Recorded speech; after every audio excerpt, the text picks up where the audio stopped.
Tú presentas y después la vuelvo a encender. Hola, ¿qué tal? Muy buenos días, César. César Omar, ¿cómo estamos?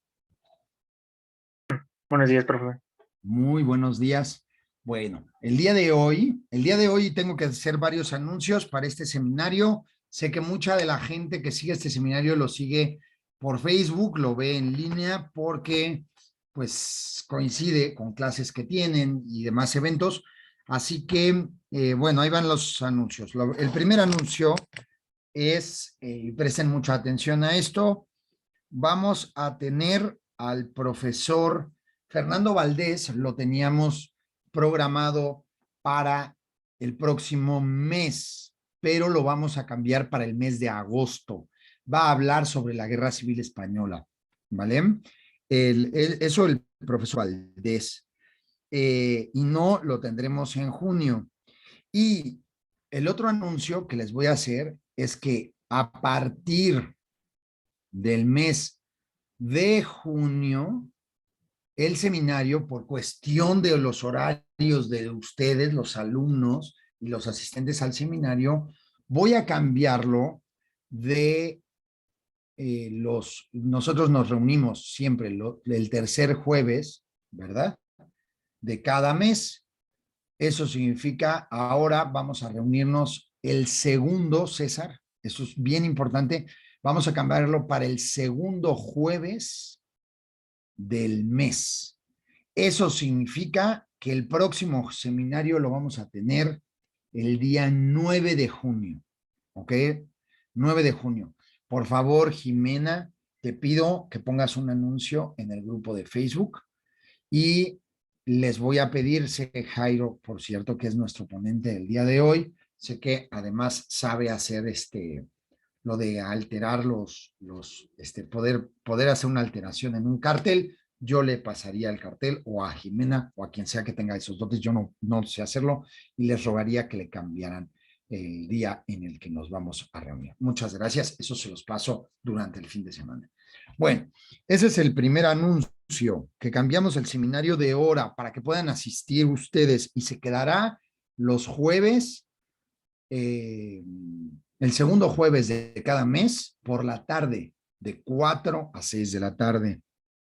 Bueno, además de eso, les repito que el doctor Valdés está en nuestra programación del seminario para el próximo mes. No va a ser así, sino el doctor Valdés se va a presentar en agosto.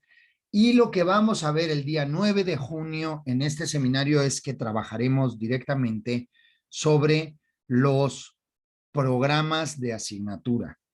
Entonces, hago un llamado a todos ustedes. Les recuerdo, el programa de la asignatura que vamos a trabajar es Europa siglo XIX y les dejaré para el verano hacer Europa siglo XX para que lo trabajemos en el mes de septiembre, ¿vale? Bueno, con este anuncio simplemente les digo que lo único que vamos a hacer el día de hoy va a ser un seminario un poco más corto. Vamos a tener la presentación de su compañero y alumno mío, Jairo, precisamente. Y bueno, con eso voy a empezar su presentación. Jairo, su nombre es Jairo de Jesús López Flores, es estudiante de la licenciatura de Historia de la Facultad de Estudios Superiores Zacatlán, facultad que además pertenece a la Universidad Nacional Autónoma de México y auspicia nuestro seminario de análisis, taller de análisis de fuentes históricas para Europa del siglo XIX y XX. Yo, sinceramente, le pedí a Jairo que presentara en el seminario porque me pareció especialmente interesante su aproximación en una investigación que está haciendo que surgió de los tiempos de pandemia y que ha estado trabajando durante bastante tiempo. El día de hoy nos la va a presentar, o sea, ¿quién mejor que él para presentarla y hablar de la investigación? Y digamos, el chiste de reunirnos nosotros es poder comentar las investigaciones que están haciendo. Entonces, espero poder contribuir a eso y que le voy a pedir de una vez a Jairo que al final nos deje especialmente en Facebook, nos deje su correo electrónico, etcétera, para que podamos hacer comentarios y podamos comentar en la página de Facebook, ¿no? Porque tenemos muchos asistentes que no pueden estar presentes en este momento. Y pues con eso, eh, la palabra es tuya, Jairo. Es un gusto. Te agradecemos mucho ya de entrada. Bueno, pues muchas gracias. Buenos días, buenos y calurosos días a todos. Entonces, bueno, de entrada voy a compartir pantalla. Entonces, me avisan si ya se puede ver. Perfecto, perfecto. Y solamente te ruego que le des a presentación. Sí, ahí está. Perfecto. Y bueno, mi señal de internet no es la más óptima. También si se congela la imagen o si me trabo, por favor avísenme. Y bueno, ya aprovechando que estoy aquí, pues quiero agradecer rápidamente al doctor Rodrigo Tirado, a ustedes, miembros del seminario, a la División de Humanidades y a la Sección Académica de Historia de la FES Acatlán por abrir y permitir estos espacios. Y bueno, ya, voy a exponerles o platicarles sobre el primer capítulo de mi tesis, que surge de una preocupación metodológica. Básicamente, lo que he estado trabajando es mi estado de la cuestión, que se volvió este primer capítulo. Entonces, para reducir esta abstracción metodológica, voy a platicarles rápidamente, pues, qué es lo que llevo trabajando, cuál es el tema, mi hipótesis, y pues, a grandes rasgos. Muy bien. El tema que a mí me llamó la atención analizar por la cercanía a las fuentes, esta cuestión de los archivos, el confinamiento y demás, es la pandemia de COVID-19. Eso trae una serie de problemáticas que iré desarrollando a lo largo de esta ponencia, y mi objetivo es analizar el problema de la desinformación resultante, entre otras cuestiones, por la hiperinformación generada a través de medios digitales que se han hecho presentes en las últimas 2 décadas del siglo XXI. En este sentido, considero que la crítica de fuentes digitales, que vale la pena señalar, han sido relativamente inexploradas desde la perspectiva histórica, pueden aportar soluciones a dicho problema. Así, el objetivo es una reflexión epistemológica que responde a las necesidades de nuestro presente. Dichas necesidades pueden acotarse a muchos problemas, pero a mí me interesa un primer momento de la pandemia, que es de enero a abril de 2020, que puede especificarse o identificarse muy bien en el caso de México, con esta recepción de la información de los primeros contagiados en el extranjero y la implementación de una cuarentena en abril, donde se transmitieron a través de dichos medios determinados discursos asociados a la pandemia, donde destacaré su relación con un sector joven, al ser estos los principales consumidores de estos medios por diversas plataformas.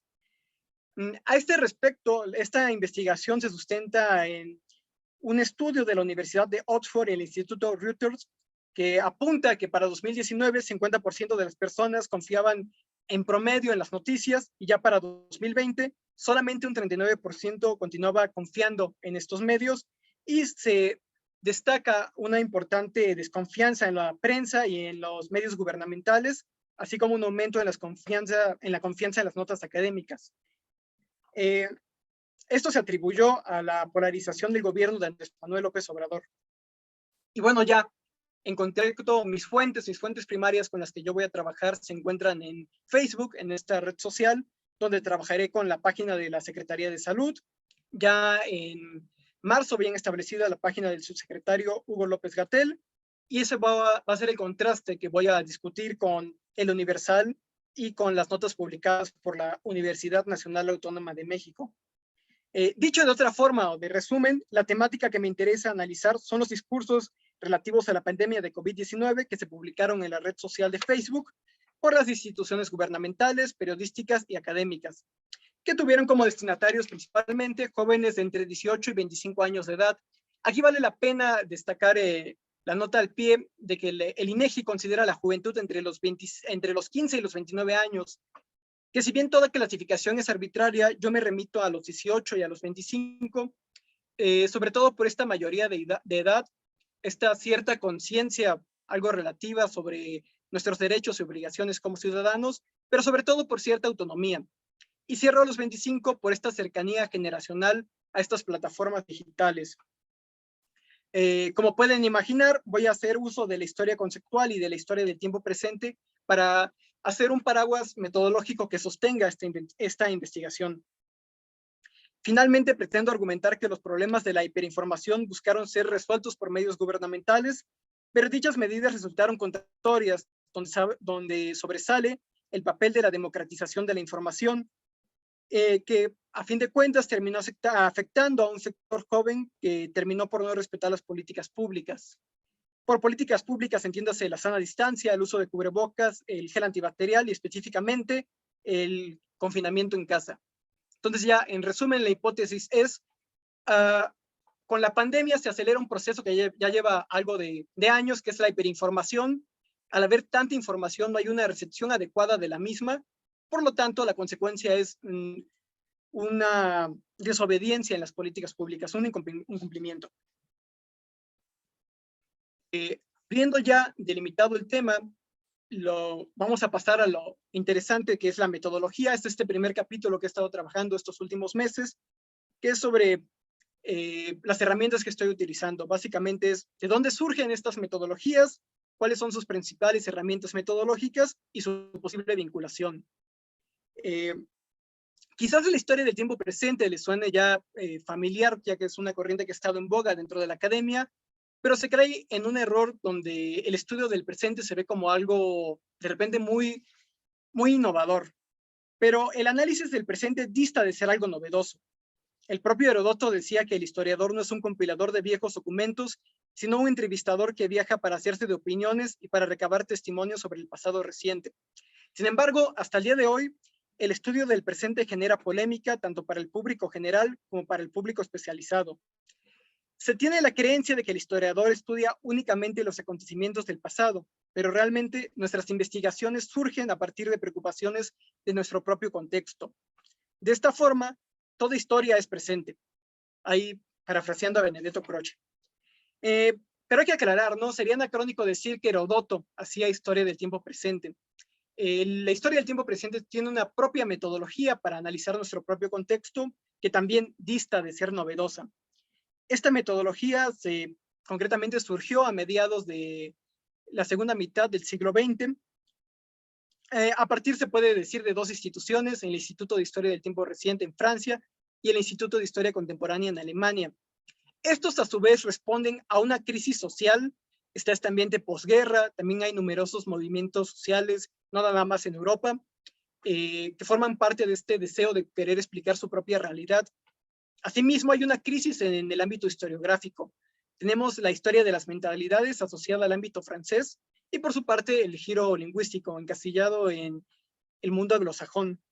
En todo este debate con la historia, en esta historia cientificista, hay todo un gran debate sobre cuáles van a ser las nuevas herramientas que la historia va a adquirir y cuáles van a ser sus fuentes. Desde ese momento, hay importantes historiadores, por ejemplo, en el Instituto de Francia, François Bédarida, apuntaba a las dificultades de hacer historia del tiempo presente. De repente, ¿qué diferencia estudiar el presente del periodismo? ¿Cuáles van a ser las fuentes que nos van a permitir este análisis? Pero él da una pista bastante interesante donde apunta a la importancia de un proceso de coyuntura, ciclo o crisis. Para que esto quede más claro, rescato la investigación de Gira de Gortari, que lo dimensiona también de una manera muy interesante en el ámbito mexicano. Con la denominada generación del 68, vemos que hay un propio contexto. Así, vinculan la historia con la economía, la antropología, la ciencia política y la sociología. Es decir, es necesario un momento de coyuntura para que a partir de esta conciencia de esta serie de sucesos revolucionarios, un grupo generacional empiece a plantear preguntas sobre su propia historia. Es así que surge la propiedad de lo coetáneo, que ha trabajado, también seguramente lo conocen, Julio Aróstegui fue quien lo trabajó. Esto, reflejado en un carácter metodológico, también definido por Aróstegui, lo definió como este concepto partiendo de la diferencia de dos temporalidades. Tenemos el tiempo cronológico y el tiempo histórico, que también trabajó, por ejemplo, Erich Hobsbawm con este famoso siglo XIX largo, podemos ver que pues, no es que de un día para otro pasen los acontecimientos, sino que tenemos una forma diferente de analizar este tiempo. Específicamente, analizó que para que la cotidianidad se haga presente, se debe haber cobrado conciencia de las implicaciones sociohistóricas que se están viviendo. Así se trata de una historia que se vive independientemente de la edad o generación, ya que se analiza una historia de referencia, se analiza un sistema de referencia generado a partir de momentos coyunturales insertos en la larga duración. O en palabras del propio Aróstegui, abro cita, la explicación de la historia de cada época desde la perspectiva de los propios hombres que la viven. Cierro cita. Así tenemos estas 4 categorías que él nos da, donde está el análisis genético, que esto prácticamente refiere a tratar de encontrar los orígenes o el núcleo duro de los microprocesos estudiados. Es decir, estoy estudiando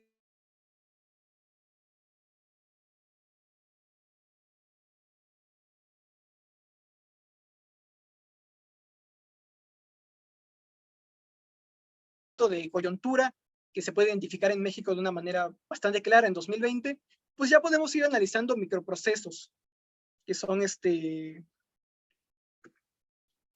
que son pertinentes para el análisis histórico. También tenemos la relación estructura-acontecimiento, es decir, la historiografía no consiste en la mera narración de acontecimientos. Esto podría diferenciar bastante bien el carácter histórico de la prensa, sino que hay un análisis estructural de estos a fin de proponer explicaciones a través de una jerarquización y discriminación de la información. Nuestro papel como historiadores y como científicos sociales es explicar los acontecimientos, no necesariamente narrar lo que ya pasó o ese dato curioso. También se propone la lógica de la situación, esto es relacionar esta estructura con nuestro objeto de estudio. Esto nos va a servir para delimitar un cierto grupo de edad, un territorio, una temporalidad, etc. Finalmente tenemos los simbolismos y representaciones. Esto es básicamente el lenguaje. Tanto el lenguaje como sus representaciones simbólicas son los vehículos por los cuales se puede acceder a las estructuras de conciencia y de la cultura. Y esto nos da pie a un último punto que son las fuentes. El lenguaje ha encontrado un canal bastante amplio en las redes de Internet, por lo cual hay una crítica si debemos trabajarlas históricamente o no. Hay una gran cantidad de información disponible. Ha habido camino para mucho de lo que es la vida privada, pero esto nos lleva a un viejo problema de la historiografía, la crítica de fuentes. Yo pienso a Facebook como una herramienta o como más bien un archivo digital. Tiene todas las herramientas, como un discurso que queda registrado, cierta fecha en que se publicó, incluso tenemos reacciones. Y en serio, he estado buscando en Facebook y tenemos herramientas de búsqueda como palabras clave, cierta clasificación por año, que están algo arcaicas si se comparan con los buscadores especializados de archivos, bibliotecas, hemerotecas, pero realmente sí son de mucha utilidad. Así, por lo menos para el parámetro de mi investigación, yo me limito a los discursos. Por ejemplo, Charles Tilly sí propone analizar, no sé, una nota y comentario por comentario, reacción por reacción, pero requiere un análisis que lleva mucho tiempo. Si se analizan únicamente los discursos, cuál es el mensaje que se está transmitiendo, pues limita mucho la cantidad de notas que yo voy a analizar y el análisis que le voy a dar a la fuente. Esa va a ser mi fuente primaria. Asimismo, la historia del tiempo presente abarca muchísimas herramientas. También esto me ayuda a delimitar cuántas herramientas de la historia del tiempo presente voy a utilizar. Si me preocupara la economía, por ejemplo, ahorita tendría que presentarles herramientas metodológicas de la economía, pero no es el caso. Entonces, me voy a concentrar en los discursos a partir de estas herramientas. Y es aquí cuando es pertinente comenzar a hablar de la historia conceptual. Bueno, la historia conceptual surge en Alemania a mediados de la década de 1960, a finales, en un contexto simultáneo a la historia del tiempo presente, lo cual es bastante curioso.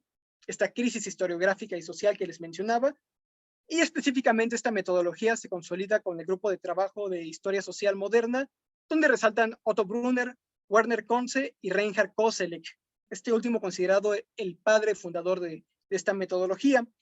Y en sí, lo que propone la historia conceptual es ser una herramienta metodológica y heurística para la crítica de fuentes. En ese marco, su objeto de estudio no son los acontecimientos del pasado, más bien los propios conceptos dentro de un determinado discurso.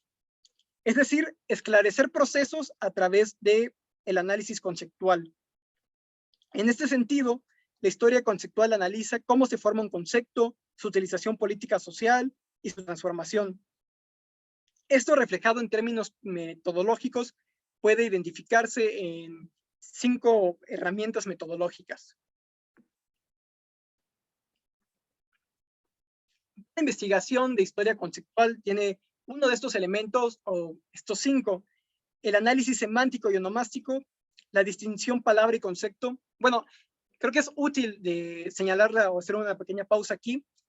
De manera rápida, una palabra tiene un significado y un concepto, así de manera simple, tiene muchos significados. Tiene este carácter de polisemia. Es así que podemos diferenciarlos. Tiene una relación con la historia social y las categorías analíticas: espacio de experiencia, horizonte de expectativa y Satellite.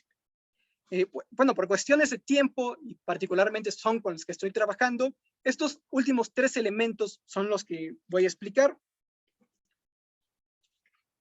Y bueno, el espacio de experiencia refiere cómo el pasado se manifiesta en el presente. Y por su parte, el horizonte de expectativas se define como la forma en que el futuro se manifiesta en el presente. Esto puede sonar un poco enredado, pero realmente es bastante fácil. Creo que se entiende muy bien con un ejemplo así rápido campechano. Y bueno, basta analizar las mañaneras. Más allá de nuestras fobias o filias hacia el actual gobierno, a fin de cuentas se trata de un discurso político que tiene inmerso un uso político de los conceptos, que es la materia prima de la historia conceptual.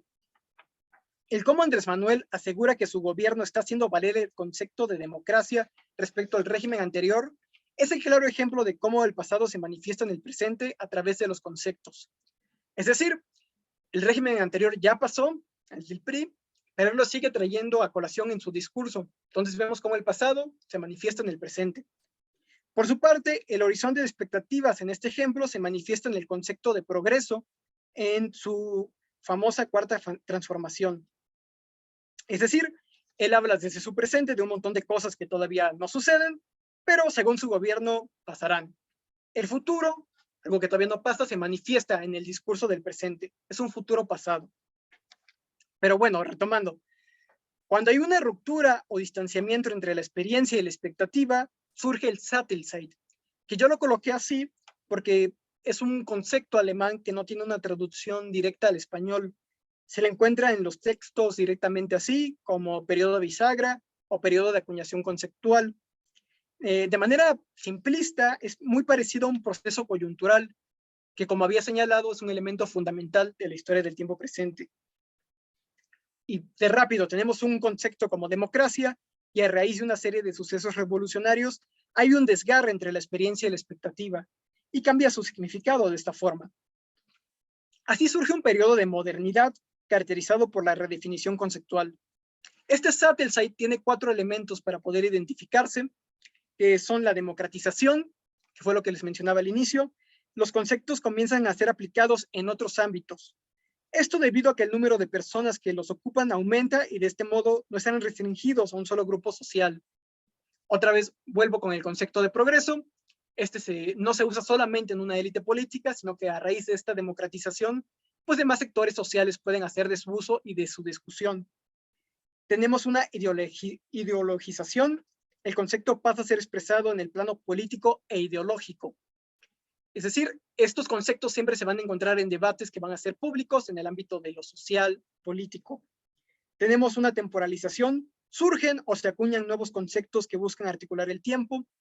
Por ejemplo, otra vez, el de progreso articula el tiempo porque define las funciones que tenemos que hacer para alcanzar cierto futuro. Y finalmente tenemos una politización. El concepto, al hacerse público, designa posiciones sociales u oriente a la dinámica política. Como les decía, en este discurso político y social, pues se van a determinar las posiciones sociales de determinados grupos. Reinhard Koselleck, que es este autor que les mencionaba, sitúa este periodo de modernidad entre 1750 y 1850 en Alemania, con el surgimiento de nuevos conceptos políticos y sociales. Él hace todo un diccionario de los conceptos que surgen en este periodo, tarea que le toma poco más de 30 años, y bueno, está el concepto de revolución, de crisis, de historia, etc. Esto me da pie para llegar a mis conclusiones. Retomando a François de Derrida, la historia del presente es complicada porque con el propio concepto de presente queda bastante ambiguo en muchas investigaciones. Entonces, él rescata, que también no es novedoso desde hace más de 20 años, a Reinhard Koselleck para decir, pues el presente podemos definirlo como este desgarre entre la experiencia y la expectativa. La observación que yo he podido hacer a lo largo de este primer capítulo de mi tesis, de mi investigación, es que la historia conceptual ha contribuido a definir elementos de la historia del tiempo presente, pero no ha podido concretarse una metodología conjunta que ayude a usar los elementos de la historia conceptual para definir nuestro propio presente. Es decir, una de las críticas que más se le hace a Koselleck, por ejemplo, por José Elías Palti, es ¿por qué no podemos aplicar este concepto de Sattelzeit en otras temporalidades y otras latitudes? Y incluso él responde acertadamente, pues yo lo hice de Alemania porque yo vivo en Alemania y me tomó muchísimos años. Si quieren hacerlo de sus propias latitudes, de sus propias investigaciones, pues ya es una tarea que les toca a ustedes. Koselleck fallece en 2006, si no mal recuerdo. Y vamos, eso es prácticamente lo que yo estoy planteando. Usar estas categorías para el microproceso específico de la pandemia. Ya delimité con estas herramientas de la historia del tiempo presente el problema y ahora analizo también con la historia del tiempo, con la historia conceptual, pues si estamos viviendo o no un Sattelzeit en este momento, cómo se define nuestra modernidad. Y ahí, por ejemplo, ha habido algunas aproximaciones, como retomo a Javier Fernández Sebastián, donde él plantea un Sattelzeit a la inversa. Esta democratización ya nos está permitiendo y hay como un Sattelzeit al revés. Y es lo que estoy analizando a través de esta investigación, a través de Facebook. A través de este problema de la hiperinformación en las redes digitales, pues esta democratización que había antes en los debates públicos y sociales ya no se alcanza a dar. Se presta mucho también para los discursos de posverdad. Y la última consecuencia que está trayendo este problema, entre otras, es que no haya, o por lo menos durante el tiempo de pandemia, no hubiera una acertada respuesta a las políticas públicas de confinamiento y a todos estos protocolos médicos. Y bueno, a grandes rasgos esto es lo que estoy trabajando y les agradezco muchísimo por su atención.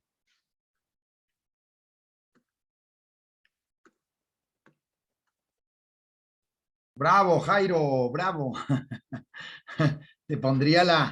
Quería poner aplausos, pero no lo logré. Y perdónenme, pero somos una sociedad moderna e informatizada y entonces ya se pueden imaginar que estoy un poco estoy con niña en brazos y entonces se me complica un poco más la cosa. Perdóname, Jairo, que estaré así. ¿Sí me escuchan? Sí. Claro que sí, profe, no se preocupe. Vale, muy bien. En Bueno, absoluto. trataré de que doña Antonella no esté haciendo ruido. Lo que les iba a decir, me parece muy interesante. O sea, en realidad lo que tú planteas, Antonella, ya estuvo.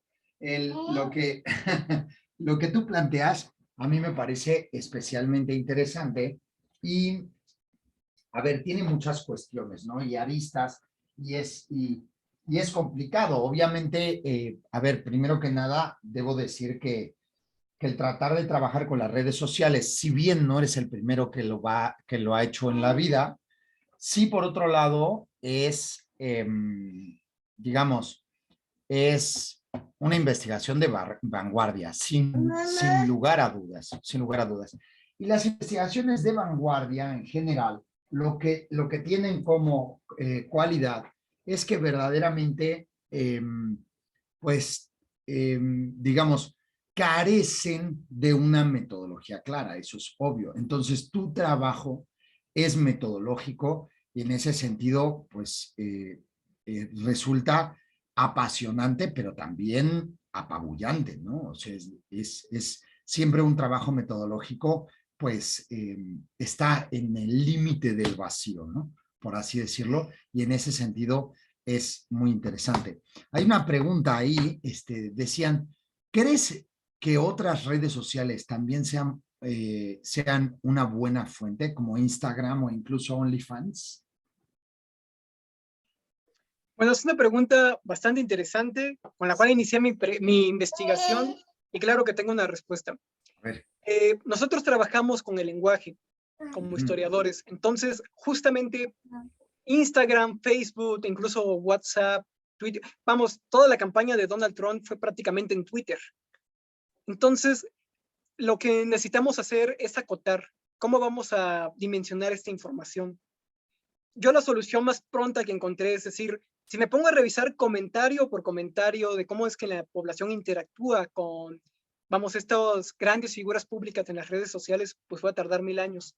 Entonces, si analizo nada más qué mensaje están dando, lo puedo contrastar con datos, vamos a decir, los famosos datos duros, que no necesariamente están en la web. ¿Con qué voy a contrastar los datos duros del mensaje de López-Gatell, de El Universal y de la UNAM? Pues con los datos duros estadísticos de las mismas instituciones que nos dicen que el aumento de la pandemia fue exponencialmente hacia arriba en los primeros 4 meses. Ahí también es importante analizar, no sé, cómo se rompe la confianza con el gobierno. Dicen que no pasa nada. Andrés Manuel dice, voy a usar cubrebocas hasta que se acabe la corrupción. Y de repente en abril cae la cuarentena y nos enteramos que, pues entonces sí estaba pasando algo. Y con OnlyFans es muy curioso porque ahí no se usa mucho el lenguaje, pero sí un fenómeno de interacción social. Entonces, vamos, ahí dan un sinfín de preguntas. Tengo un amigo que está trabajando el tema de la pornografía, por ejemplo, y uno podría analizar qué problemas trae socialmente OnlyFans. El acceso a que menores de edad tengan pues facilidad a la pornografía, a la trata de blancas, a una normalización pues de, pues no lo sé, del cuerpo, de esta imagen que estamos tan asociados ya como generación. Entonces, si bien ahí no hay mucho dato, sí podemos ver cómo interactúa la sociedad con lo que es propiamente OnlyFans. Pero bueno, Además, por lo menos me, este me amigo per- no consideraba que, perdón, no, no, eh, no, al contrario, tú estás hablando, discúlpame que interrumpa, no, si interrumpo es simplemente para tratar de complementarte, si me lo permites. Fíjate sí, que el fenómeno de OnlyFans además me parece a mí en lo personal, que por supuesto no soy ningún experto, pero me parece, y de la pornografía, ¿no? Todo ese tipo de cosas, eh, me parece que hay que echar un vistazo además al concepto de pornografía, ¿no? Que es exceso de realidad. O sea, estamos poco a poco por medio de los medios digitales y de esa democratización de la publicación digital, etcétera, etcétera, empezamos a vivir como una especie de regularización o, digamos, metemos en la cotidianidad el exceso de realidad, ¿no? Es una sociedad que va, bueno, de eso se ha escrito también mucho desde el punto de vista de la filosofía, ¿no? Y etcétera. Pero bueno, simplemente era para complementarte. Perdóname, Jaime. no, complementa bastante porque, pues si nos aventamos y nos ponemos quisquillosos en qué es exactamente la pornografía, podemos ver que a fin de cuentas es un género cinematográfico. Entonces requiere un director, actores profesionales, y yo creo que OnlyFans también ha sido consecuencia de que si tenemos un teléfono, tenemos una cámara con nosotros y bueno, por lo menos lo que mencionaba este compañero era que no es lo mismo una producción a una foto clandestina que cualquiera puede tomar. Esta poca regularización influye en que pues haya todos estos delitos de, vamos, no sea gratis que la ley Olimpia haya surgido en la pandemia, por lo menos así lo creo. Está esta preocupación por los medios digitales que México se ha tardado realmente. Pero bueno, sí, muy buena Sí, pregunta, gracias, Iván. digamos, nuestro progresismo es ultra mega atrasado frente verdaderamente digamos, la ley de frontera, ¿no? En el sentido de lo último, pues, vamos, la ley Olimpia es fundamental, ¿no? Pero hay que legislar muchas otras cosas. Bueno, esa es mi opinión personal, por supuesto.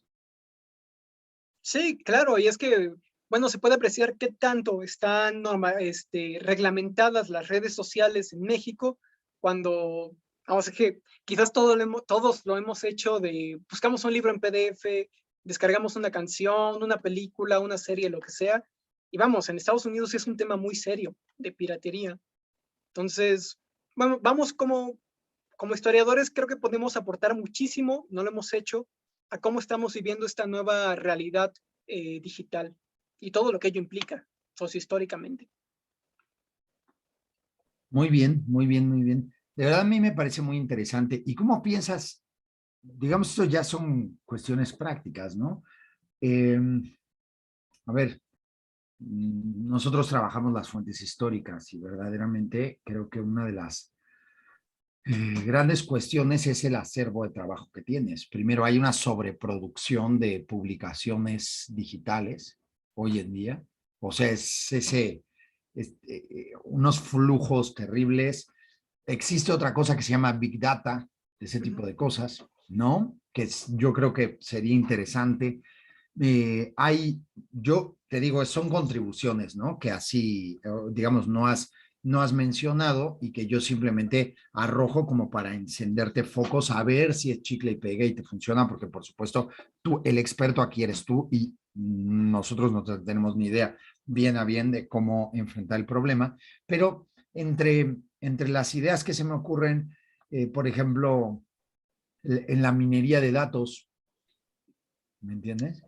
Hay grandes, digamos, hay un gran desarrollo en los analistas de datos y minería de datos, big data y todo ese tipo de cosas en las que puedes incidir, ¿no? Y empezar a hacer, a ver, vamos, la historia digital en gran parte, perdón, me se oyen ruidos, es que mi hija está tratando de utilizar la impresora, ¿verdad?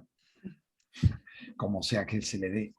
Y no, por supuesto, ya está imprimiendo cosas, pero bueno, ni modo, perdónenme.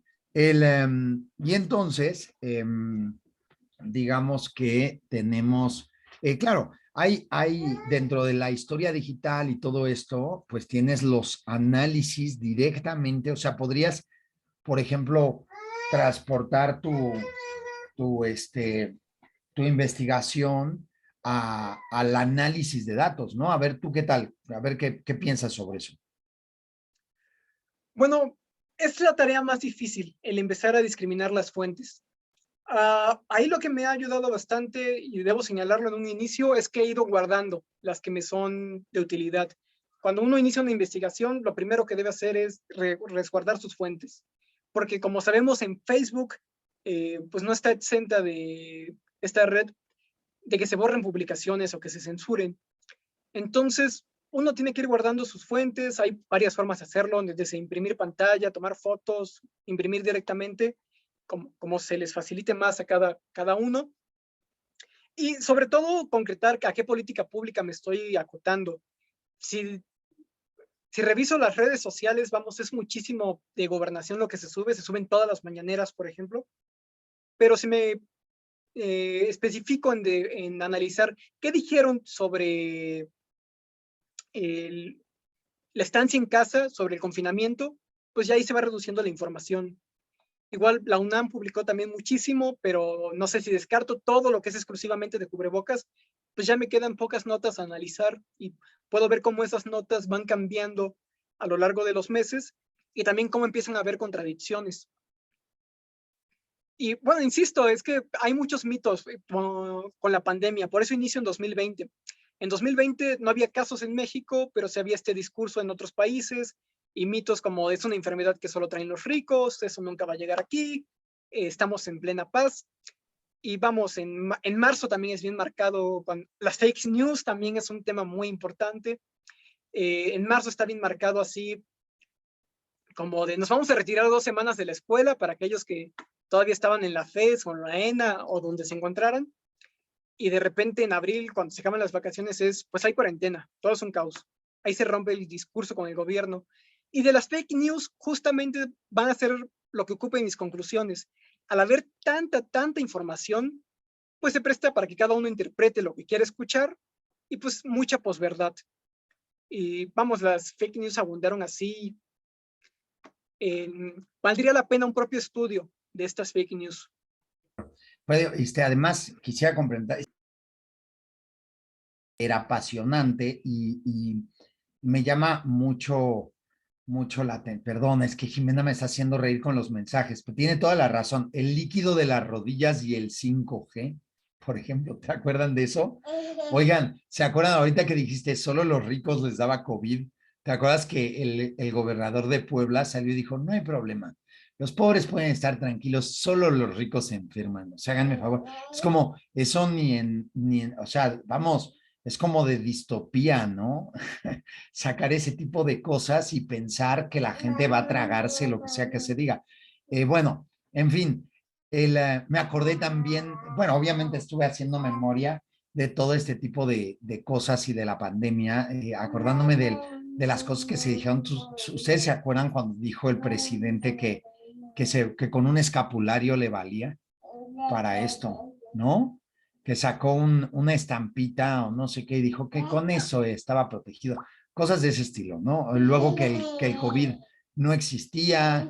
Eso le pasó a Donald Trump también, ¿no? O sea, Donald Trump es un clásico ejemplo del no usar mascarilla, etcétera, etcétera. Bueno, una última cosa que se me prendió el foco porque decían de las fake news, ¿no? Estaban escribiendo, lo mencionaste tú y lo mencionó Jimena, sobre las fake news. ¿No crees que además se puede hacer una inmensa discriminación de las noticias? Me gusta que dijiste, ver cómo evolucionan, cómo empiezan a caer en contradicciones. Decías tú, claro, las fake news lo que provocaron fue que cada quien creyera lo que quería. Estoy de acuerdo. Y por otro lado, o sea, todo mundo tenía la verdad, ¿no? O sea, como todo es mentira, entonces yo lo que sea que diga es verdad. Y ahora vino otro fenómeno que a mí me parece muy interesante, que es los algoritmos dentro de las redes sociales. Recuerden ustedes que, digamos, si ustedes son seguidores de Twitter, ¿no? O sea, tuiteros o facebookeros o facebookaris, lo que sea, ustedes van a tener un flujo continuo de noticias y de cosas, de temas que son de su interés. Y entonces, a la vez, se tiene, digamos, que eso, al menos yo no soy ningún experto, pero tengo la idea de que debe exacerbar las opiniones de la gente. O sea, no te pone en contacto con la opinión de gente que piense diferente a ti, sino más bien que todos piensen igual, ¿no? Entonces empieza una especie de microaislamiento y micromundo, ¿no? Una burbuja que se empieza a convertir en la realidad digital, ¿no? Del usuario. Eso yo creo que en la pandemia, especialmente porque la pandemia se caracterizó, pues porque en ese aislamiento las redes sociales se volvieron la válvula de escape. Yo creo que en gran parte tuvimos la mala suerte de que además los usuarios de redes sociales pensaban que el mundo era el que les reflejaba esas redes sociales, ¿no? Entonces, pues obviamente un mundo falso. ¿Tú qué opinas, Jaime? Bueno, es que justamente estas son de las consecuencias vamos, de todo lo que planteo demostrar con mi investigación.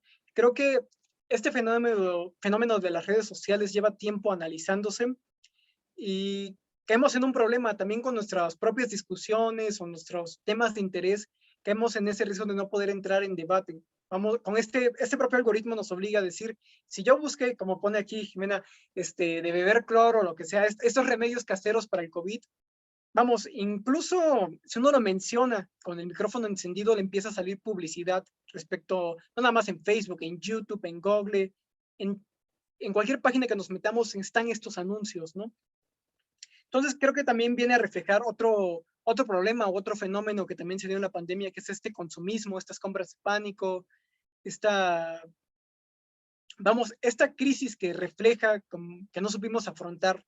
Eh, vamos, yo creo que no estábamos preparados, pero sí podemos criticar la forma en que afrontamos las condiciones de la pandemia. Y vamos, también considero, o sea, dicho de la historia del tiempo presente en específico, que ahorita que ya estamos reflexionando sobre estos temas, pues ya podemos llegar a ciertas conclusiones o a ciertas críticas. Y creo que es ahí donde es importante el papel del historiador. De repente alguien dice, eso que tú dices, sí es cierto, ¿no? Yo lo viví, yo me acuerdo si lo vi así, ¿no? Pero no lo sabía, necesitaba que alguien me lo explicara.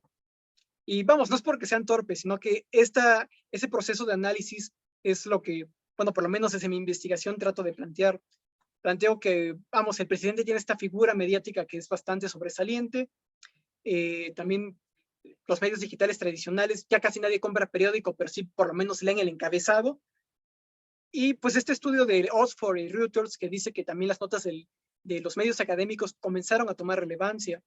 Principal universidad del país en investigación, la UNAM, que también tiene mayor difusión. Entonces, vamos, si estos tres medios no se ponen de acuerdo, pues es natural que surjan las fake news y que la población empiece a interactuar. También es interesante analizar qué población puede interactuar y qué tiempo tiene para estas redes sociales. Si trabajo 12 horas o tengo que salir a trabajar todo el día, pues qué me va a importar si dicen que hay COVID o no. Totalmente. Jairo, me parece muy interesante. La verdad es que muy interesante. Vamos a dar por terminado el seminario, si te parece bien. ¿Alguna otra pregunta? ¿Alguna otra cuestión? Bueno, me imagino que las demás cuestiones estarán en las redes sociales. Nunca mejor utilizado, ¿verdad? Y bueno, seguiremos por ahí. El debate continuará y continuará y continuará. Te agradecemos mucho. Como puedes ver, mi hija también te lo agradece. Un segundito, Reina. El, te agradecemos mucho, Jairo, por tu participación en el seminario. Te ruego que nos veamos la próxima semana para que te entregue tu constancia, ya la tengo, ¿vale?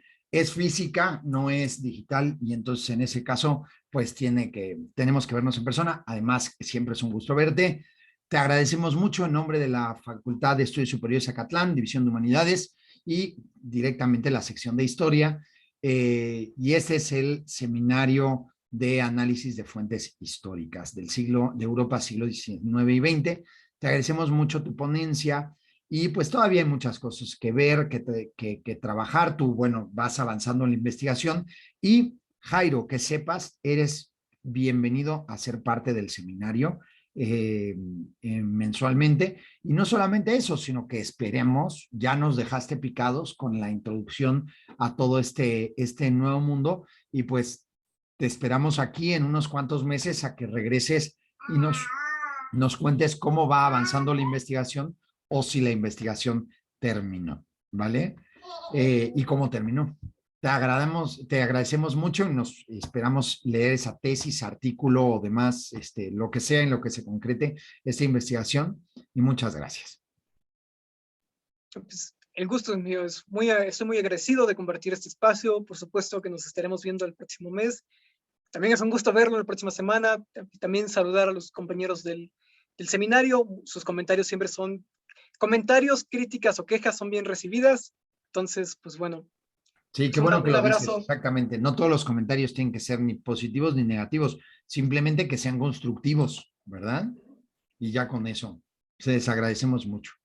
Pues muchas gracias, Jairo. Gracias, Jimena, Jimena Medina Navarrete, que va a estar dentro de la organización de este seminario a partir de esta edición.